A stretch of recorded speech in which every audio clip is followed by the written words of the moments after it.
Thyroid gland एक छोटा सा बटरफ्लाई शेप का ऑर्गन है, मतलब तितली के आकार का है, जो वॉइस बॉक्स के सामने मिलता है। वॉइस बॉक्स की मदद से आप बोल पाते हैं।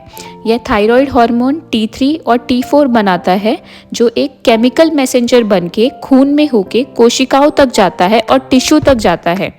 थायराइड हार्मोन शरीर की काम करने की गति को कंट्रोल करता है, जिसे बॉडी का मेटाबॉलिज्म कहते हैं। यह हार्ट बीट, एनर्जी लेवल, पाचन क्रिया, बॉडी का तापमान और आप कैसा सोचते हैं और कैसा महसूस करते हैं, सब पे असर डालता है।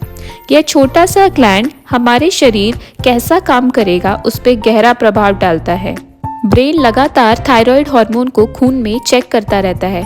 अगर उसको लेवल कम मिलता है तो वो पिट्यूटरी ग्लैंड से TSH रिलीज करवाता है, थायराइड स्टिमुलेटिंग हार्मोन को, और जो जाके थायराइड ग्लैंड पे काम करता है और वहाँ से थायराइड हार्मोन को रिलीज करवा के एक सही मात्रा खून के अंदर बना देता है। और अगर उसको लगता है कि थायराइड हार्मोन की मात्रा ज़्यादा है तो वो TSH पिट्यूटरी ग्लैंड से कम रिलीज कराता है, जिससे थायराइड ग्लैंड भी कम थायराइड हार्मोन को बनाना स्टार्ट करता है। तो इस तरह से थायराइड हार्मोन को बैलेंस में रखा जाता है खून में। थायराइड ग्लैंड एक और हार्मोन रिलीज करता है जिसे कैल्सिटोनिन कहते हैं। कैल्सिटोनिन हमारे खून में से कैल्शियम को उठा के बोन में डालने का काम करता है। कुछ लोगों में थायराइड ग्लैंड ठीक से काम नहीं करता है। थायराइड ग्लैंड अगर ठीक से काम नहीं करता है तो कम थायराइड हार्मोन बनते हैं, जिस कंडीशन को हम हाइपोथायराइडिज्म कहते हैं। हाइपो मतलब कम। कुछ लोगों में यह ज़्यादा काम करता है तो थायराइड हार्मोन भी ज़्यादा बनते हैं, जिस कंडीशन को हम हाइपर थायराइडिज्म कहते हैं। हाइपर मतलब ज़्यादा। ये हमारे दो तरह के थायराइड डिसऑर्डर हैं। अब बात करेंगे हाइपोथायराइडिज्म की।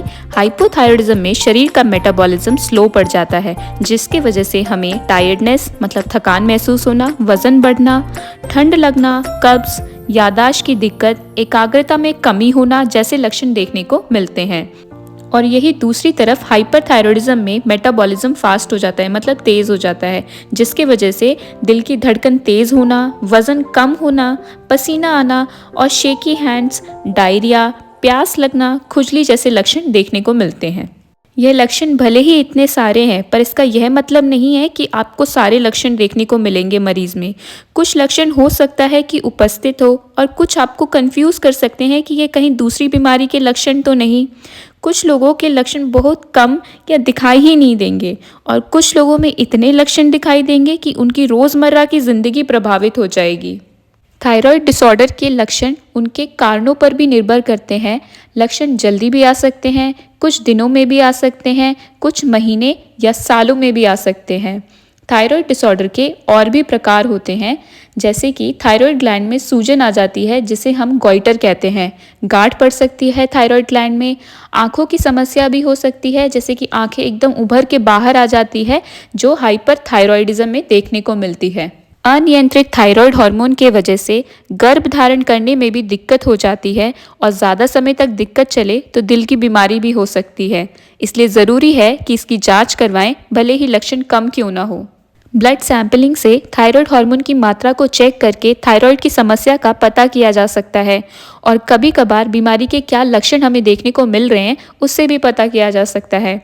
अक्सर हाइपोथायराइडिज्म में TSH का लेवल आपको ज़्यादा दिखेगा और T4 का कम, और यही हाइपरथायराइडिज्म में TSH कम होता है और T4 का लेवल ज़्यादा देखने को मिलेगा।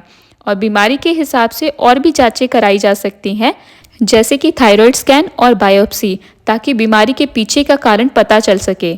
तो यह कारण क्या क्या हो सकते हैं? कुछ लोगों में हाइपोथायराइडिज्म जन्म के साथ ही होता है। जब बच्चा पैदा होता है तो उसके थायराइड ग्लैंड ठीक से काम नहीं करते, जिसे कंजेनाइटल हाइपोथायराइडिज्म कहते हैं। इसके लिए एक ब्लड टेस्ट किया जाता है, जिसे ब्लड स्पॉट टेस्ट कहते हैं, जो थायराइड ग्लैंड की समस्या का जल्द से जल्द पता कर सकता है। और इस टेस्ट को हर बच्चे पे पैदा होते ही किया जाता है। दूसरा है थायराइड डिसऑर्डर समय के साथ किसी भी उम्र में हो सकता है, जिसके कारण बहुत से हो सकते हैं, जैसे कि auto immune disorder. Auto immune में मतलब आपकी खुद की इम्यूनिटी ही आपके खुद के सेल्स को या ऑर्गन्स को डैमेज करना स्टार्ट कर देती है, जैसे कि थायराइड ग्लैंड को भी डैमेज कर सकती है। इसमें एक हाशिमोटो डिजीज़ है जो आपको हाइपोथायराइडिज्म कर सकती है, और दूसरी है ग्रेव्स डिजीज़, जिसके वजह से हाइपरथायराइडिज्म हो जाता है। ये था ऑटो इम्यून के वजह से। बाकी थायराइड नोड्यूल्स बन जाती हैं, ये थायराइड ग्लैंड में गांठें पड़ जाती हैं जो अक्सर नॉन कैंसरस होती हैं, पर ये थायराइड हार्मोन पर गहरा प्रभाव डालती हैं। और आपको आयोडीन डेफिशिएंसी की वजह से भी दिक्कत हो सकती है, क्योंकि आयोडीन एक ऐसा मॉलिक्यूल है जो आपके थायराइड हार्मोन के बनने में मदद करता है। अगर इसकी ही कमी हो जाएगी तो थायराइड हार्मोन भी ठीक से नहीं बन पाएंगे। थायरोइडाइटिस से भी हो सकता है। थायरोइडाइटिस में क्या होता है कि थायराइड ग्लैंड में ही सूजन आ जाती है किसी भी संक्रमण के वजह से या कोई मेडिसिन के वजह से, जैसे कि लिथियम या एमियाड्रॉन। इस पर ये जो दिक्कत है टेम्परेरी होती है, मतलब कुछ टाइम तक के लिए होती है, और जब ये समस्या कम हो जाती है, मतलब ख़त्म हो जाती है, जैसे संक्रमण अगर चला गया है, आपने लिथियम या एमियाड्रॉन मेडिसिन लेनी बंद कर दी है, तो ये थायराइड हार्मोन भी यहाँ पे फिर नॉर्मल हो जाते हैं।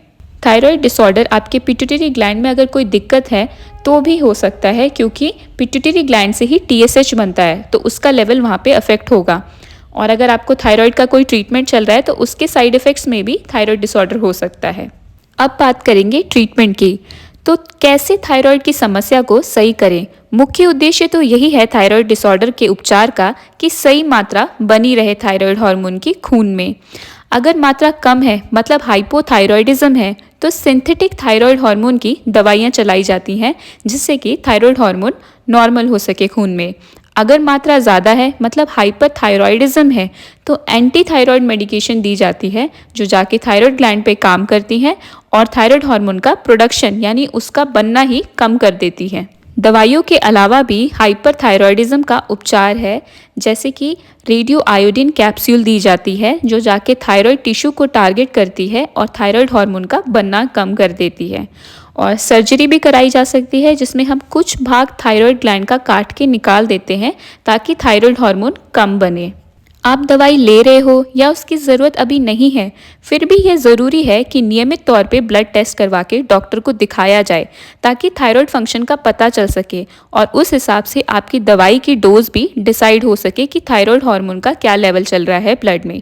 और गर्भ अवस्था में ये करवाना तो बहुत ज़रूरी है, क्योंकि यह बच्चे की ग्रोथ को भी बहुत गहरा प्रभाव डालता है। थायराइड की समस्या को सही करने के लिए और क्या क्या किया जा सकता है? दवाइयाँ रेगुलरली लें, जैसा भी आपके डॉक्टर ने बोला है। एम्प्टी स्टमक लेनी है, मतलब खाली पेट अगर आपको दवाई लेने को बोला गया है तो हर रोज़ सेम समय पे लें। मतलब अगर सुबह 7 बजे का टाइम आपने डिसाइड किया है दवाई लेने का, तो हर रोज़ सुबह 7 बजे ही दवाई लें। वेल बैलेंस डाइट लें, एक्सरसाइज करें, स्टॉप स्मोकिंग, स्मोकिंग बंद करें, क्योंकि ये हाइपोथायरॉयडिज्म के लिए बहुत ज़रूरी है। जो लोग स्मोकिंग करते हैं उन्हें थायराइड आई डिजीज़ होने के ज़्यादा चांसेस हैं उनके कंपैरिजन जो नहीं करते हैं। अगर आपको थायराइड की समस्या है तो आपका मूड और आप कैसा महसूस कर रहे हैं वह बहुत प्रभावित होने वाला है।